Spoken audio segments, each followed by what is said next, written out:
সূর্য গ্রহণ, চন্দ্র গ্রহণ, কি খাওয়া যাবে কি খাওয়া যাবে না, আপনি যেহেতু কুসংস্কারে বিশ্বাস করেন, কি খাওয়া যাবে কি খাওয়া যাবে না আপনি তো জানেন না, একটা SMS পাঠিয়ে দেবেন, কুসংস্কার টাকা নিয়ে হেল্পলাইন সার্ভিসে আমরা আপনাকে হেল্প করবো। আমরা আপনাকে পুরো একটা বড় তালিকা পাঠিয়ে দেবো, কি খাওয়া যাবে কি খাওয়া যাবে না, কখন সূর্য উঠবে কখন সূর্য উঠবে না, কখন চন্দ্র উঠবে কখন চন্দ্র উঠবে না, আপনাকে বললে ফেলবো। আপনি কিন্তু সুন্দর করে সমাধান পেয়ে যাবেন। আরো আছে যে আপনার চোখে কি হচ্ছে, চোখ হচ্ছে, চোখের চোখ উঠলে আপনি যেহেতু কুসংস্কারে বিশ্বাস করেন, চোখের চোখ উঠলে আপনার কি করতে হইবে, আপনার ছোট বাচ্চার প্রাইভেট অর্গান আপনার চোখে ঘষতে হইবে।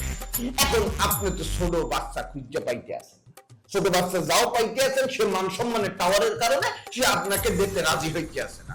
আমরা তাকে বাবা গো মা গো চিপস খাওয়াইয়া জুস খাওয়াইয়া রাজি করাবো, আপনাকে সে তার প্রাইভেট অর্গানটা শোয়ানোর জন্য আপনাকে কিন্তু দিয়ে দেবে।